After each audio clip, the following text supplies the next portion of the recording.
Assalamu alaykum hörmətli televizor ko'ruvchilar. Strategiya nima deydi programmamızın 5-ci sanına hoş geldinglar. Men Abdusalam Niyaz Uyg'ur. Bugungi Strategiya nima deydi programmamızda biz davamlıq yana doktor Erkin Ekrem efendim bilan söhbətimizni davamlaşdırırıq. Hörmətli Erkin Ekrem efendi, programmamıza hoş geldiniz. Hoş bulduk.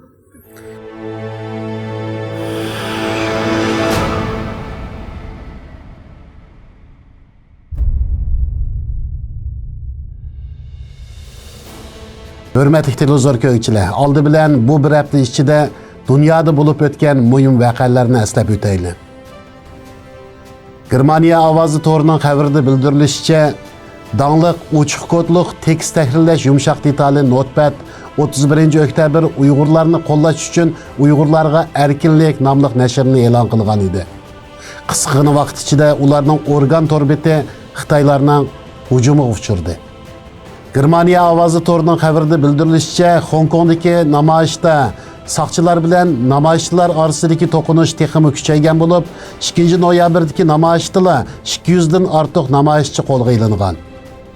Xinhua agentligining Hong Kongda turishliq ish bajarish o'rni buzg'unchilik uchirgan. Xitoy taratqullari Hong Kongdagi namoyishchilarning bu qilmishlarini yovvoyilik deb ayblagan. Dünya Savdo Tashkiloti Xitoyga Amerika mollaridan qo'shimcha savdo beji elish huquqini berdi. Bu hukmning Xitoy-Amerika savdo kelishimi imzolanish oldidagi bir paytda e'lon qilinishi g'ulg'ula qo'zg'adi. 4 noyabr Pul muomala gazetida bergan xabarda bildirilishicha, Amerika Tayvan hukumatidan Huawei'ga mal sotgan shirkatlarni kontrol qilishni talab qilgan.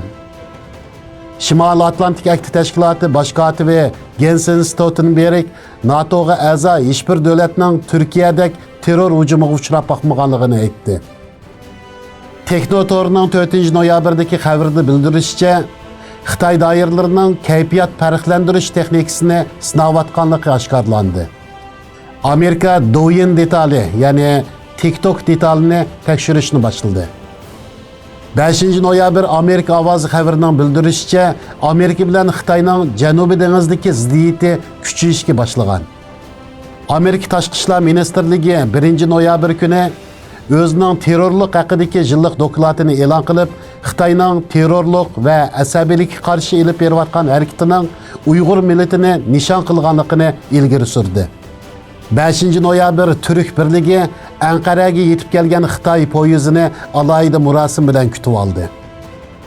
Xo'sh, endi diqqatinglar, bu bir haftalik xalqaro vaziyat va Uyg'urlarning bugungi ahvoli haqida tayyorlangan savollarimizda bo'lsin.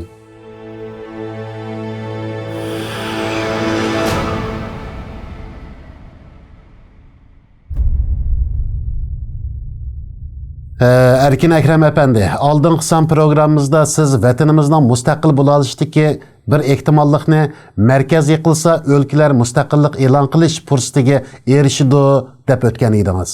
Hozir xabarimizda bo'lgandek Xitoy hukumati zo'r turkumda Xitoy oqimlarini vatanimizga har xil siyosatlarni qo'llanib yo'tkab kelyapti.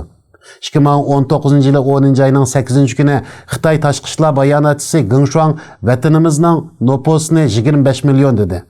Bu bo'yicha hisoblagandimi Xitoyning oqmi nüfusini hisobga olmaganda Xitoyning hozirgi xabarlarga asoslanib yakun chiqarsak Xitoy nüfusi 15 milyon bo'lib bo'ldi degan gap. Ya'ni Xitoy vatanimizga yo'tkab kelgan Xitoylar umum nüfusning 60%ni egallab bo'ldi degan gap. Bu tehi Bingtuandagi 2 milyon zapas harbiy qo'shinni va oqmi nüfusdagi Xitoylarni hisobga olmaydi. Vatanimiz hozir osmonda to'r, yerda qopqon, usti ochiq turmaga aylandi. Xitoy markaz yiqilsa, o'lkalarning mustaqillik e'lon qilishiga qarta oldin tadbir elvatamdi yoki boshqa plani bormidi? Bundaq ahvol ostida vatanliklarning hayotini qutqizish oldi bilan muhim masalami, vatanni mustaqil qilish oldi bilan o'rinlaydigan muhim masalami? Muajiratdagi Uyg'urlarda bu masalaga bo'lgan ko'z qarash farqli bo'lg'ach, bir-biridan gumonlanish, hatto odamlarni qutqizish muhim deganlarga har xil hujumlarni qilish ahvoli ko'rilyapti. Bu masalaga qarta siz qanday qaraysiz? Xalqni qo'llaydigan taqdirda lekin mustaqilligiga qarab ma'qul bo'ladi. O ikisini ayrim qarashma to'g'ri bo'lmaydi deb o'ylayman. Hozir bu Xitoyninki Sharq Turkistonning Qo'ldan chiqib ketadiganligiga biroz nima bor, ansirashlar bor.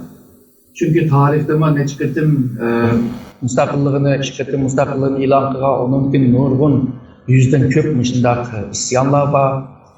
Bununla qarta Xitoyninki bir ansirashlar bor. Agarda cho'ng davlat O'zbekiston masalasiga aralashib qolsa, xuddi shu 34dagi Cumhuriyatda cho'ng davlatlar bordi, Angliya bordi. O 1933dan avval Yaponiya bordi. Yaponiya Sharq Turkistonda Tunganlar bilan birlikda bir padişahlık qurmoqchi.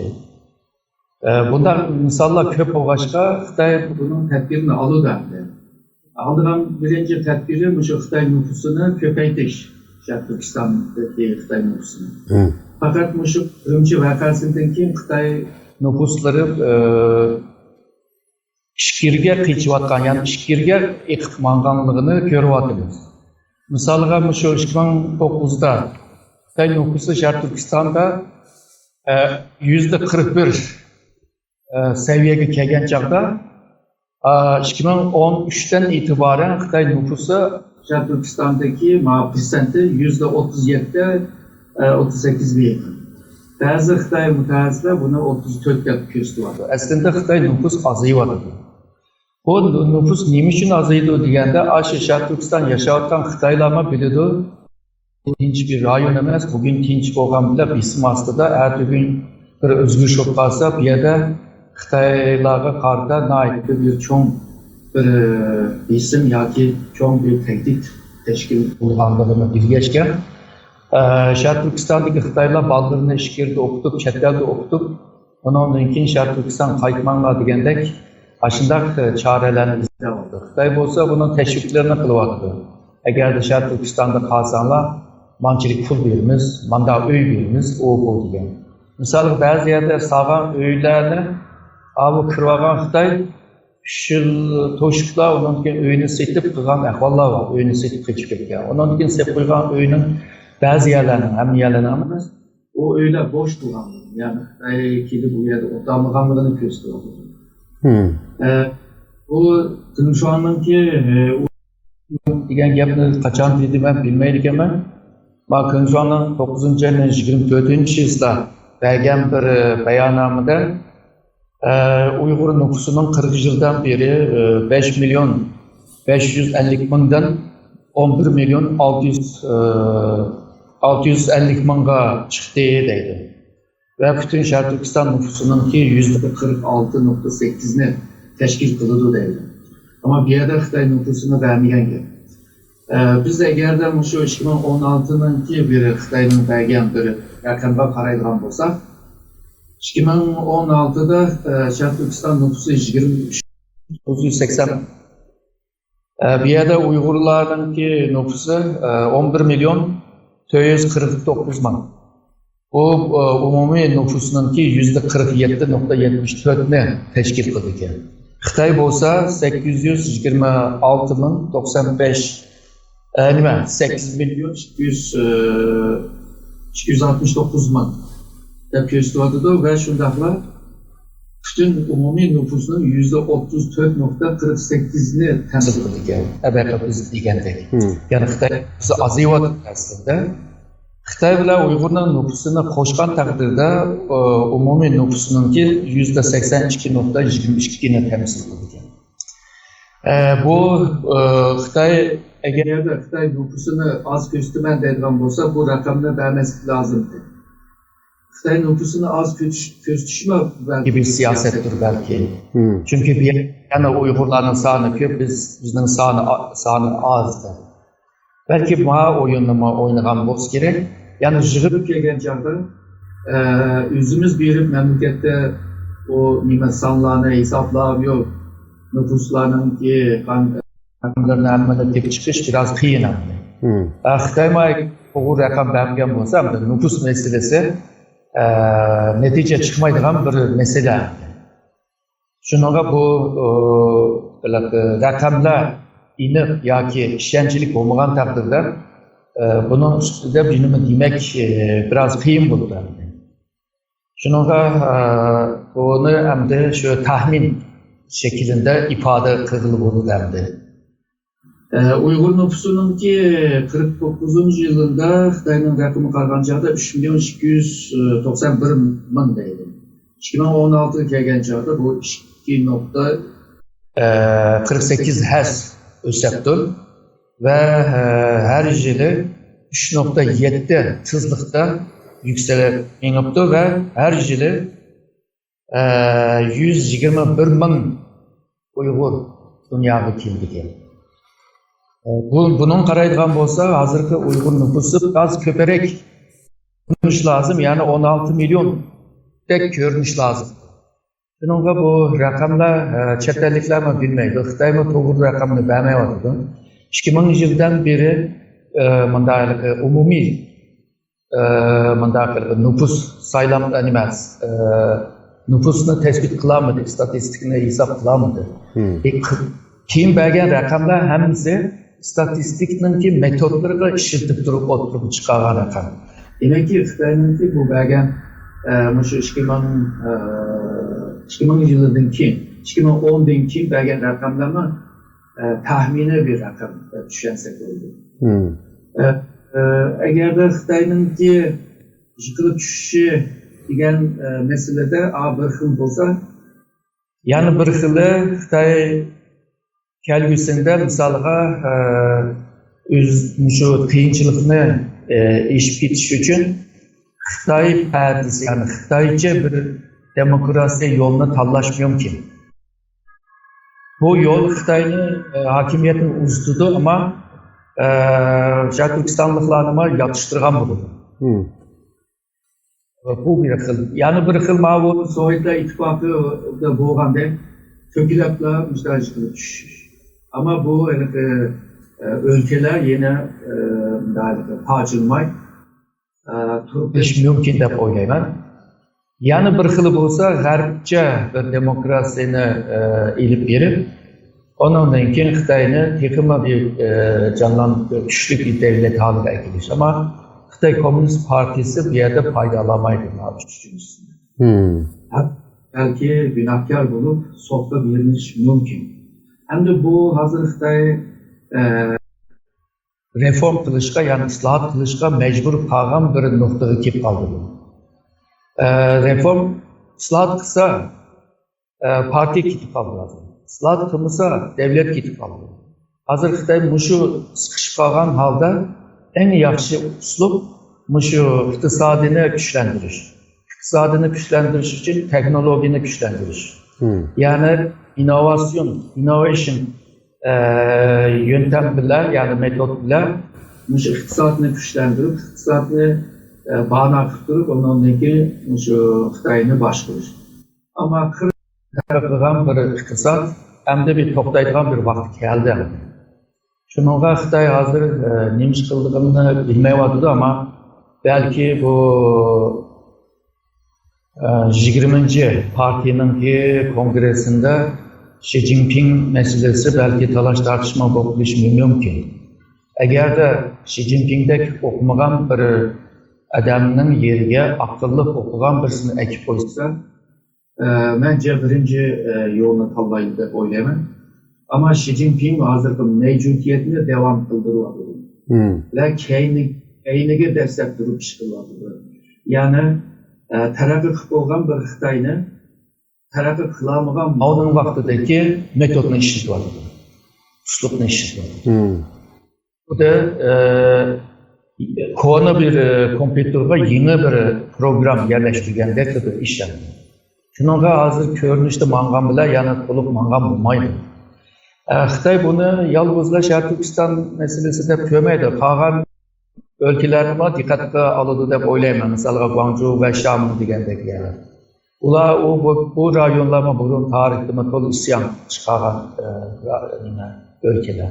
Hem de Hong Kong, Mao, Tayvan meselesi var, Senkaku, Diaoyuan meselesi var degandek bu meselelerni ertagini Xitoyni bek qiyinchilik ahvolga tashlab qo'ydi. Bunday vaqtda Amerika bilan yaxshi munosabat qurolsa, belki ömrünü uzatalaydı. Ama Amerika davrandı ki sen özgürlüsen bulmaydı dedi. Yani kurulma karakterlik reformunu kılmasan bu bizim aramızdaki münasebete devam kılıb olmaydı da oldu. Şununla Xitay bir ıslahatını elip eriş lazım ama kanda elip vardı. Bazen Gorbaçov'da ıslahat elip vardı deb o hakimiyetini yo'q qo'ygan ahvollar bo'ldi. Shunga oldimizdagi shu 20 yil bo'yicha nurg'un masalalar, nurg'un o'zgarishlar paydo bo'ldi deyman. Bu o'zgarishlar o'xshashlar krizis yaratdi. Krizisning ichida fursatlar tepildi. O fursatni ko'radiganlar, ishiladiganlar ondan keyin unumli bir natija olib bo'ldi. Bo'lmasa fursatni qochirib qo'ygan bo'ldi. Ya'ni shu oldimizdagi shu bir qancha yillar, ya'ni biz 20 yil jarayonida nihoyat sagaklik bilan fursatni kuzatish kerak. Har qanday foydali bir fursat bo'lsa, qochirib qo'ymasligimiz kerak demoqchimisiz? Shu men xil senaryo, uch senaryoga tayyorlik qilish lazım. Birisigilar qaysi 10 kasb shu istilish va ish qozonish va maqsadga erishish. Rahmat. 5 noyabr Türkiye'nin paytaxtı Anqaraga Xitoyning tunji poyezi yetib keldi. Türk birligi alayda murasim bilan bu poyezni qarshi oldi. Xitoy xabarida bildirilishicha, Urumchi tambojnisi statistikasida 9 ayning 23-kuniga qadar Alatov tambojnisi chegaradan kirib chiqqan Xitoy Yevropa navbatchi poyezidan jami 10.412 qatimni nazorat qilgan, boshqarganligi ma'lum bo'lgan. Hozir butun Xitoy tavasida qatnaydigan navbatchi poyezlarga silishtirganda Sharq Turkistondan yo'lga chiqadigan Xitoy Yevropa navbatchi poyezi Chongqing, Chengdu, Zhengzhou, Jivu qatorliq joylardan yo'lga chiqadigan navbatchi poyezlar bilan billa birinchi safda turdi ekan. Xitoy Yevropa navbatchi poyezining transport liniyasining uzluksiz kengayishiga ergishib, navbatchi poyezda to'shilgan yuk turlarimi bag'ansiri ko'paygan. Eng dastlabki elektronlik mahsulotlar, printer, xotira kompyuterdan hozirgi yemaklik, qizilariq, avtomobil, kiyim-kechak, turli mol qatorliq 200 xildan ortiq tovarga kengaygan. Xitoy hukumati vatanimizda ko'plab zavodlarni qurib, lagerga solangan qarindoshlarimizni mushu zavodlarda qulning o'rnida ishlatmoqda. Amerika vatanimizda inson haqlari dafsanda qilib turib ishlangan mollarni Amerikada sotilishini chekladi. Bu temir yo'lning Yevropaga udul ulanishi Xitoy uchun yangi bozor va savdo fursati bilan ta'minlaydi. Bu ahvol vatanimizda zulm tortayotgan xalqqa qanday ta'sir ko'rsatadi? Xitoydagi arzon molning manbasi bizning vatanimiz bo'lib qoldi. Xitoy bu keng bozorga erishsa, texmi ko'p Uyg'urning qo'l o'rnida ishlatilishiga sabab bo'lamdi. Mencha bo'ladi deb o'ylayman. Bu tarixdagi İpek yo'li Uyg'urlar İpek yo'lining markazida kindigida bo'lg'achqa, Uyg'urlar manfaat topgan. Shuningga Uyg'urlar taraqqiy qilgan.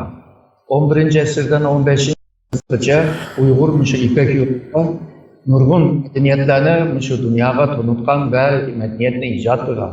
Misolga qog'oz ishiltish, matbuot ishiltish, matbuot bilan kitob besish degandek. Ondan keyin ma'lum chek sanat degandek ma'lum savdo ishlarda bunda guvoh nomini yezbirish degandek. Ya'ni shu ibtidoiy bankchilikni boshlagan. Bular o vaqtlar bu qilayotgan ishlar o'z vaqtida boshqa davlatlarda pek yo'q edi. Mo'g'ullar vaqti kelgan chaqda bu texnik taraqqi qildi. Shuningga bu o'z vaqtida İpek yo'li Uyg'urlarga bir foydasi bo'lgan. Ama bu da İpek yo'li Xitoy bevos o'zi boshqarayotgan bir İpek yo'li. Ya'ni Xitoydan poyez avtoyotdi. Xitoydan quruqlik yo'lda, tosh yo'lda maqsadlayotdi. Arablarda kema bilan maqsadlayotdi. Bunun inisiativ Xitoyning qo'lida. Artıq Uyg'urlarning qo'lida emas. Bunun sebebi bu Şərq Türkistan Xitoydagi İpek yo'lining ikki qanotining ya da ikki yo'lining ki umumiy bir muhim bir yeri Şərq Türkistan. Şərq Türkistan agarda bir muqimsizlik paydo bo'lib qolgan vaqtda Xitoyninki maqruqlikdagi yo'l, temir yo'l bo'lsin, tosh yo'l bo'lsin, bu yo'l to'silib qoladi. Bu yo'l to'silib qolgandan keyin Xitoyninki shu İpek yolu bilan Cihangir devlet bo'limini deydigan shu tushishma bir yo'l orqali değil mi? Şarkı Türkistan'da çok mutlulukla toplaş lazım. Yani şu bütün sebeplerden tüpeyli Uygurlar bir yerde kimliksizleştirilmiş, itibarsızleştirilmiş ve bulanı kul şeklinde işitiş degende bulanı kılıdır. Bununki bu ideya chetdan, yani ideologiya chetdan Xitoyninki shu siyosiy madaniyatida o'ziga o'xshamaydigan millatlarni ya yo'qotish, ya o'ziga o'xshatish, ya menimcha, ya yo'qolsa deydigan bir zihniyat bor. Hozirgacha bu texi shu ichki siyosatda bo'lsin, tashqi siyosatda bo'lsin, buni ko'rilish bekla o'ng'aylandi. Üçüncü bo'lsa, shu chet davlatlar O'zbekistonga qo'l sepib qolsa, nayda xatarlik bo'ladi. Agar da bu ketib qolsa, O'zbekiston ketib qolsa, xuddi o'z vaqtida Zozuntan saraydagi payg'ambarni qoyil qilish vaqtida degan bir muhim bir gap bor. O'zbekistonga ahamiyat berish Mo'g'uliston uchundir. Mo'g'ulistonga ahamiyat berish Pekin uchundir. Agar da bularni O'zbekiston Mo'g'ulistonni qo'llayamizsak, Beijing qo'ldan chiqadi deydi. Yani Beijing'de bir kecha rahat uxlash shu kunni topamaymiz deydi. Shuningga bu strategiya ahamiyati bo'lg'achqa, chet kuchlar aralashib olsa, O'zbekiston texma xatarlik bo'ladi. Hamda bu kuchlar teki qo'l solmasdan avval İpek yo'lidagi ziyonga uchirmay turib, O'zbekistondagi Uyg'urlarni jimiqtirib degan bir siyosatni ilib beryapti.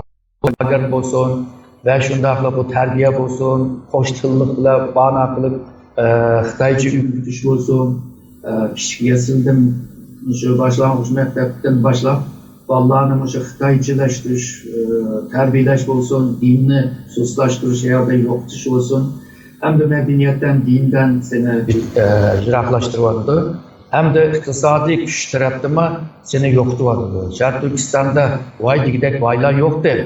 Aşı baylarıma ya radikalcı dedi, ya İslamcı dedi, ya ki sen aşı İslamcı radikalcılara şunda yardım onun pul verdim, bunun pul verdim de bulanı tutup ekirip vardı.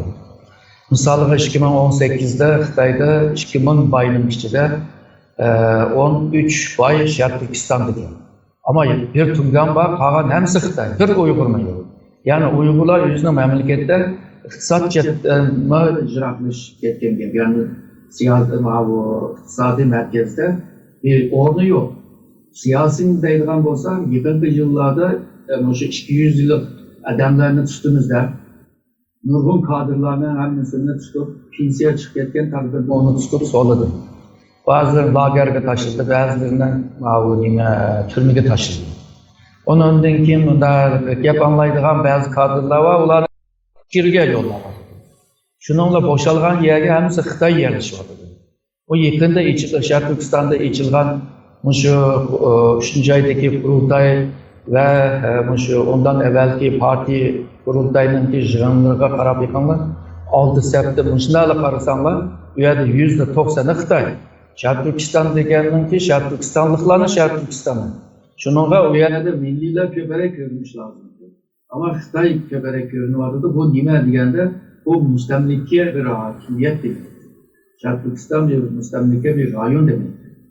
Şununla evvelki sualga cevap, yani tekrarlamadığını bir yerdeki Uygurlarını cimaqtırışla birlikte yoktur yani.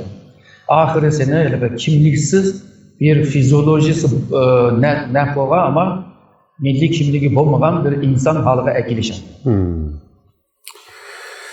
Türkiye xabarlar 7 to'rining 3 iyuldagi xabarda Türkiye Cumhur Reisi Recep Tayyip Erdoğan Yaponiyadagi 20 davlat boshliqlar yig'inini oxirlashtirib, Xitoyning poytaxti Beijingga ziyoratga borganda suhbat jarayonida Erdo'g'anning Uyg'urlar masalasi haqida to'xtalganligini bildirgan edi. Xabarda Erdo'g'anning so'zida birdan-bir umidining Uyg'urlarning tinch, xotirjam yashashini umid qilganligi bildirilganligini xabar qilgan edi. Xitoy buningga qarata Turkiyadan bir hay'at tashkillab Uyg'urlarning ahvolini tekshirishga taklif qilgan bo'ldi. Cumhur Reis Erdo'g'an buningga qo'shilganligini bildirgan edi. Kuzatishimizcha, Turkiyaning Xitoyga bir hay'at avatganligi hozirgacha ma'lum bo'lmadi. Sizcha bu hay'at tashkillandimi yo'q? Ular qachon vatanimizga tekshirishga boradi? Aslında teşkillendi bu heyet. Hem de doklatlarına teyar kıldı. Şarkı Türkistan'da heyeti lager bağlılığını, koordinat dediğimiz bu. Ornanıma hemmisini tespit kılıp, onunki resimlerini, fotoğraflarını hemmini teyar kılgan. Yolga çıksalı bulurdu. Ama üçün çıkmadı yolga onu ben bilmeyim. Ya Xitay buna uymadı çünkü bu lapıktı, teyarlık tuttu. Ya ki Türkiye taraf Xitay'ın işine pek ağırtışına hacet yok. Bunda pıktı teyarlık kılışının kim hacet yok da oyladı mı? Ya ki Türkiye o Suriye meselesinden Amerika ile buluvatkan bu meselelerden tüpeyli onu unuttu mu? Hazırca ya ki Xitay hazır emez keçikip kelinlar deydi mi? Yani kıl sebeplerini adam oylap kalıdı. Hazırcıdır evet yine yok. Sebebini bilmeyimiz ama benim bilişimce teşkillendi ve tayarlık kılındı. Türkiye, Suriye'de bexatar rayon kuruş katlandı. Bu bexatar rayon kuruşunun hazırki Türkiye vaziyetiga ve Türkiye'nin musafirlar baş ağrıqıga qarta qandaq ta'siri bor? Türkiye'de 20 mingga yaqin Uyg'ur iqomat bilan panoh olinib turayotgan bo'lib, ular har jihatdan zo'r qiyinchiliklarga yo'liqyotdi. Sizcha Türkiye bu Uyg'urlar masalasini qandaq hal qiladi? Yaqinda Türkiye Ko'chmanlar idorasi o'tirg'i qo'ygan Türkiye'dagi panohlanuvchilar haqidagi plani nimalarni o'z ichiga oladi? Buning Türkiye'dagi Uyg'urlar uchun qandaq foydasi bor? Hem de bu hazır Uygurlar hakkında bu Suriye mültecilerge ilk bağlan ya ki ulağa belgen imtiyazlık bunda kanun çıkın. Köşmenler kanunu var. Bu yerde bir maddede, 4. maddede Uygurlar hakkında biraz bir şekillenmesi var. Yani AXK dediğim bir Türk cemiyet var. Ular ve Uygurlarını köçepke panohlik qilib yoki mültecilik kelgan bo'lsa qaytarmaslik degan bir madde var. Bundan başka misalga maktabga kirish deymiz, davolash deymiz, yosh bolalarning to'y qilishi deymiz, kichik bolalarning davolash, onaning umumiy deymiz, nurg'un masalalar var. Bu haqida umumiy bir kanun chiqadi. Yalnızlar şu mevcut kanunundaki bazı maddelerden faydalanıp ya ki şahsi münasebetlerle birlikte bu işini el kılışka tırışvardı. Bu doklattıma şunda nesle talep kılındı yani mini nesle talep kılındı.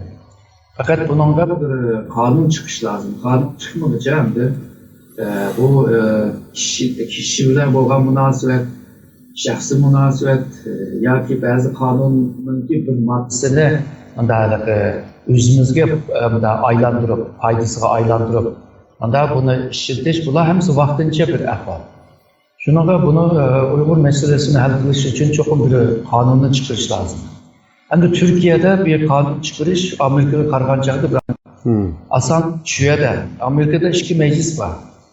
Bir meclis çıkması meclisin çıkmaydı, meclis çıkması mağanın çıkmayı kalsa, bu mağmaydı diyen gibi. Ama Türkiye'de bir meclis var. Okşaşlar devletinin meclislerde bu umumi meclisinin aslında bir komisyonlar var. Mesela insan hakları komisyonu deyimiz, onundaki mültecilerge karayılan komisyon deyimiz. O komisyondan şu toplat teyyar kılıp, komisyondan kabul kılınıp, onundaki umumi mecliske sunsa, meclis kabul kılsa, bu vaxtada Uygurlarga çık faydası olur. Bunu kılış için hem de milletvekillerine tepiş lazım, kayıl kılış lazım. Bunlarla kayıl kılış için matbuatta, cemiyette gün tertip lazım. Bu gün tertip yaratılğandaki bazı milletvekilleri bu makul deb avaz verdi. Bu mesela eğer de küçük bir isim olmasa milletvekillerinin belki imtimaylandı. Köngül bölmeydi çünkü onların yüz aldığı nurgun işleri var. Şununla bu Türkiye'deki teşkilatlar bir cepten şu cemiyetini ozandırış ve ulanınki kollaşıp düşürüş, İslamçılarına kolu düşürüş. Yani birisi olsa şu meclisten bir yol tepe işini kılış. Eğer bu iki yolda menip netice ifagan takdirde hükümet hem şu kanun karab hem de iş kılır. Bu ben davatlarım normal halde müstak oldu. Ama fevkalade halde bundan olamazlık mümkün. Çünkü parti reisleri eğer de milletvekillerine bilsin işlerse milletvekiline avaz vermeyin, ahval olup kalır. Şununla mecliste seni kollaydığı adam buluş lazım, cemiyette seni kollaydığı adam buluş lazım. Bu iki taraftan eğer de bir güç kazangan olsa, bence bunun hiç olmasa yani %100 netice alamasa bir kısım netice ağırlı buldu ve Türkiye'deki hazırki bu vaziyet uygulağı olan menfi bir vaziyet müsbet taraf mandu dep oylayman. Hem cemiyetimi hem meclistimi köplep kolluğuçularga erishish uchun Türkiye'deki Şarkı Türkistan teşkilatları qandaq konkret faaliyetlarni ip berish kerak? Buna uçukroq cevap bersangiz. Hem de mecliste desek mecliste lobicilik kılış lazım. Bazı milletvekillerini vatan millet tuygusuyla, bazı milletvekillerine insan hakları, mesela 21. asırda insanga körüngen bir zulüm kılıvadı. O zulüm dünya uğraştığınkinle hem bütün insanlar bununki insanga bundan zulüm kılmaydı dep oylavatkan ama hazır peyda buluvadı. O müşriklerge işlerine ehliyet veriyordu. Türkiye'de bunun bu hayvanlar için kanun çıkardı. Hazır şu işler müşkül uygulasam türlü kızardı.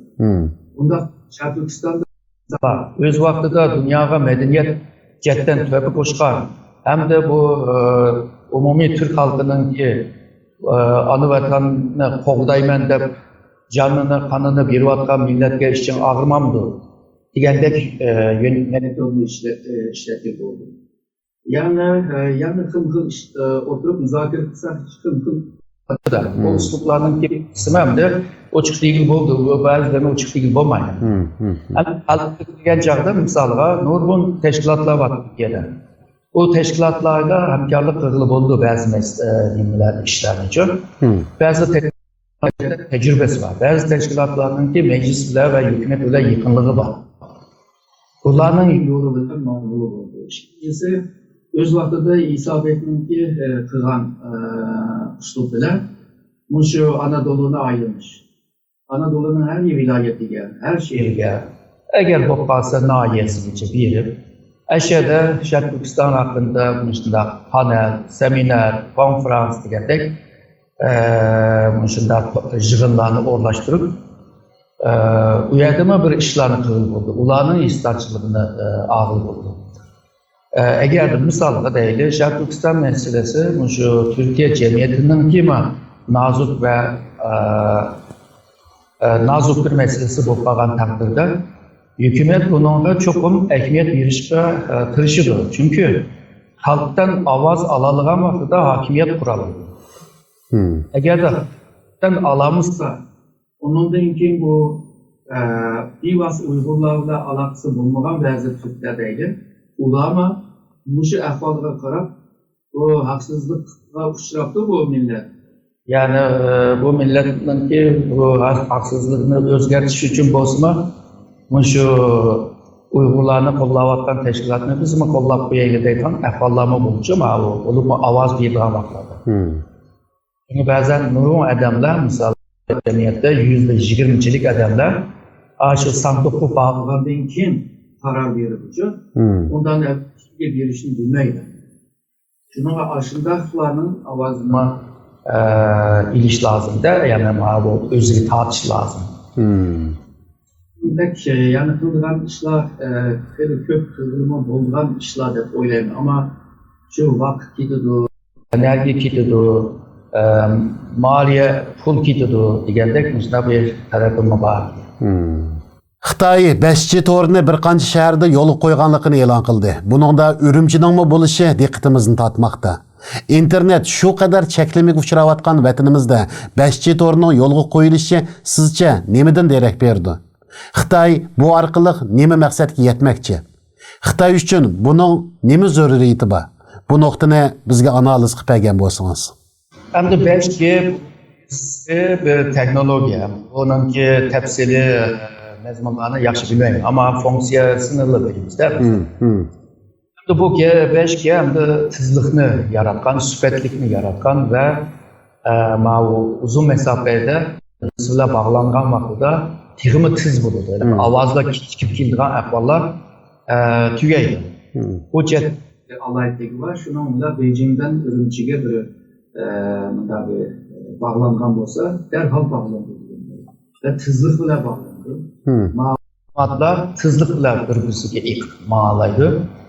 Yani misalga bir Uyg'urni ko'zining resmini, yuzining resmini degandek hamma DNA'ni hammani epogan bir Uyg'urni Beijingdagi kamerada ko'rinib qolsa, o derhal Ürümchininki shu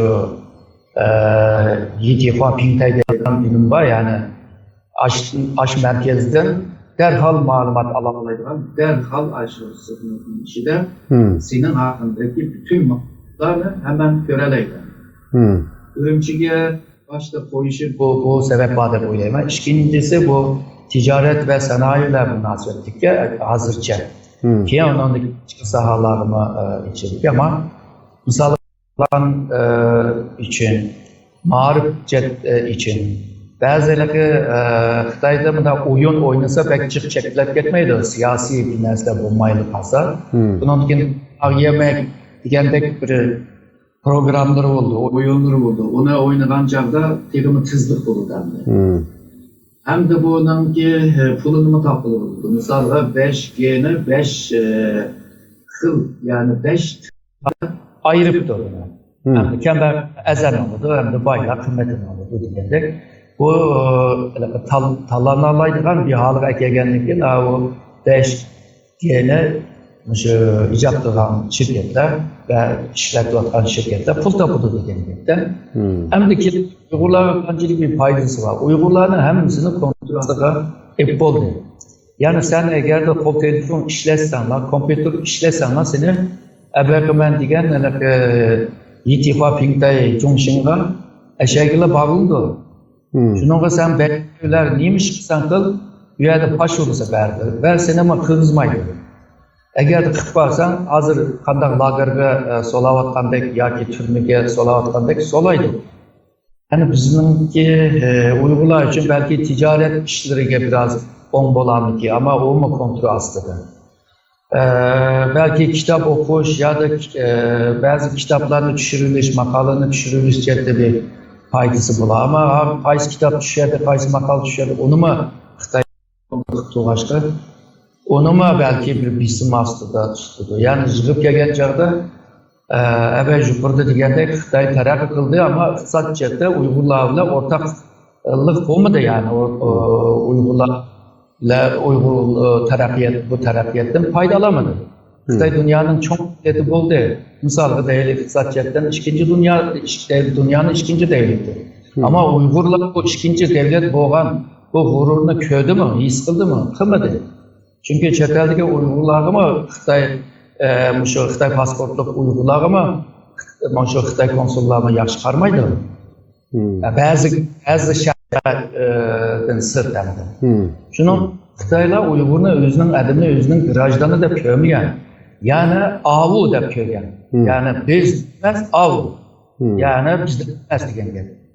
Anda ko'gashga mayli ishchili bo'lsin, Uyg'urlarning ahvoli mayli tishili bo'lsin, hammasi hamda bir yaxshi kun va Xitoychilik bir yaxshi kun ko'ramaydi deb o'ylayman.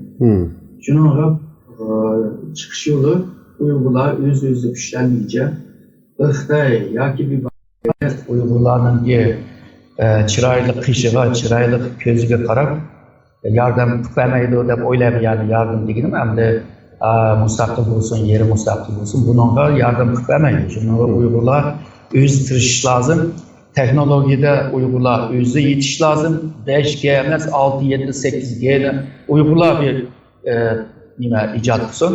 2-5G'nin mig'iz texnologiya Türkiye'nin ODTÜ degan Orta Doğu Teknik Üniversitesi deydigan üniversitenin bir profesör ijod qilgan. Shunga Uyg'urlarni qila oladi deb o'ylayman. Genetik tadqiqotda Uyg'urlarni uzib chiqsin. Shunga o'xshash mana bu ilg'or Teknoloji, ilg'or bilimlarga Uyg'urlar erishgan vaqtida uningdagi Xitoy bo'lsin, boshqalari bo'lsin, taqabul qila oladi.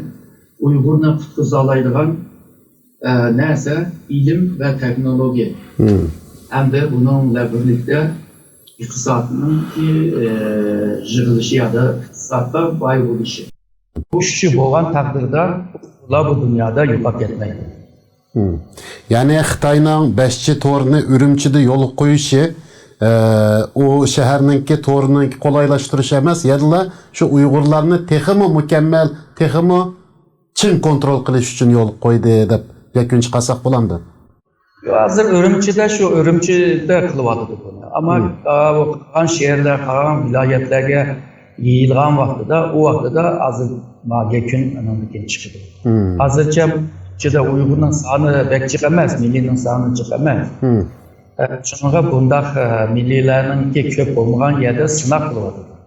Agar yaxshi o'tgan taqdirda uningki buni butun Sharq Turkistonda yeyib qilish mumkin. Hamda shu Uyg'urlarni texnik yaxshi kontrol qilish uchun ish deb o'ylayman.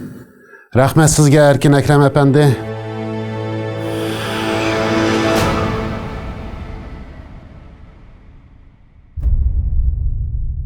Hürmetli görürmenler, istansımız stratejiya haqida so'raydigan savollaringizga vaqtida javob berish uchun maxsus bir elxat sanduqi hazırlandı. Mutaxassislarimizdan so'raydigan savollaringlar bo'lsa, elxat sanduqimizga yozishinglarni tavsiya qilamiz. Bizning elxat adresimiz strategiya@gmail.com. Hürmetli televizor ko'yishlar, bugungi strategiya nima deydi programmamiz mush yerda oxirlashdi. Xayr xo'sh.